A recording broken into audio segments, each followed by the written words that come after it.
Hello friends, welcome to my channel again. In today's session we are going to see network time protocol, which is also known as NTP protocol. So NTP is a physical clock synchronization protocol. We have seen multiple types of clock synchronization.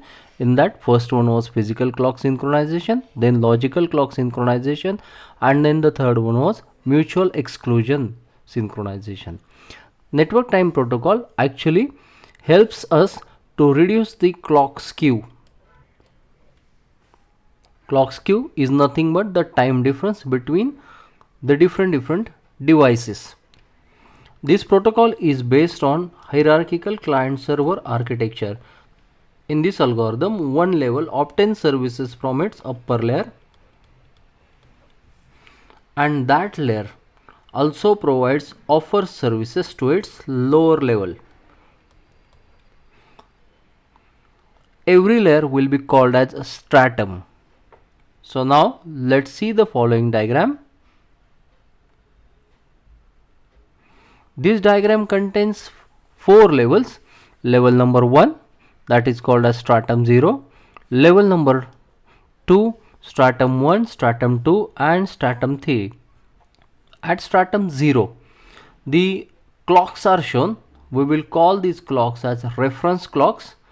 So stratum 0 is a top level with reference clocks. This clock is used as a reference by the other devices which resides at stratum 1, stratum 2, stratum 3, we can say. And the important thing about this reference clock is this shows most accurate atomic time. Now suppose stratum 1 device wants to correct its time, so it has to consult with the device which is at its upper layer. If stratum 2 device wants to synchronize its time, then it has to discuss or it has to get the time from the upper layer device. So one device may take time from different upper layer devices. That is also possible in case of NTP protocol. In this diagram we have shown 4 stratums: stratum 0, 1, 2 and 3, 4 stratum. Now if we observe the diagram, so in this diagram there are 4 stratums that are shown. So obvious question comes, how many stratums will be there in any NTP protocol's hierarchical architecture? So the perfect answer to this is there can be maximum 16 stratums, and that stratum we are going to name them as stratum 0 to stratum 15. So we will say that the stratum will be from 0 to 15. So as we have said, stratum 0 shows most accurate time and stratum 15 shows least accurate time. So level wise we can say that the accuracy of the time gets degraded. NTP client can send multiple requests to the same or different servers for determining the synchronized time. Now let's see how clock synchronization is done in NTP protocol. Let us say that client at time t1 creates a request and it sends that request to the NTP server. NTP server receives that request at time t2. It formulates the response and then the response is sent to the client. At time t4, client receives the response. So now in this case, if we see the timeline diagram, so we can say that at time t1 client creates a request for the synchronized time to the server. Server receives that request at time t2. Server formulates the reply at time t3 and it sends that reply back to the client at time t4. But when it sends the reply back to the client, in this case there is one important thing that we need to note. So at any point of time, till that point of time, whatever the timestamps are there, those timestamps are recorded.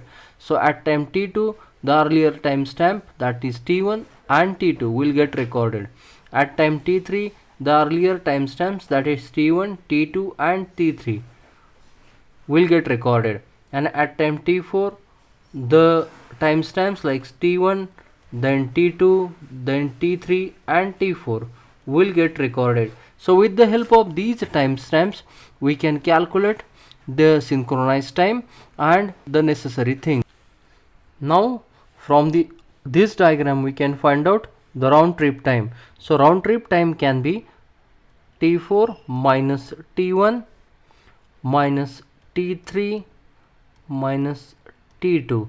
So that could be the round trip time. So before calculating the clock skew, we need to note that the network latency is almost same for sending and receiving the data message. So now let's calculate the clock skew. In network time protocol, clock skew refers to the difference between the frequency of computer's clock and the reference clock's frequency. In other words, we can say that it is a measure of how fast or slow a computer's clock is running compared to the accurate time kept by the NTC reference clock. Clock skew is usually measured in parts per million. A clock skew of 0 ppm or parts per million means the computer's clock is perfectly synchronized with the reference clock. A clock skew of 0 ppm or parts per million means the computer's clock is perfectly synchronized with the reference clock, while a non-zero clock skew indicates a deviation from the accurate time. So let's see how to calculate the clock skew. In general way, we can say that clock skew is the time difference between the client's clock and server's clock. So let's write the formula for clock skew. So we can say that clock skew here is T2 minus T1 plus T3 minus T4 by 2. Now let's calculate the synchronized time at the client. So synchronized time can be calculated as client's current time as well as the calculated clock skew.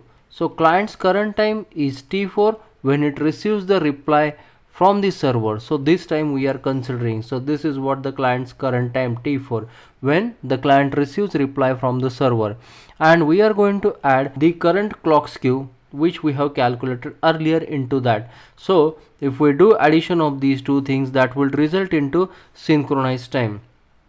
So in this way we can say that in the hierarchical architecture using NTP protocol we can find out the synchronized time of the client. So that's it about the NTP clock synchronization algorithm. Hope that you might have liked this video.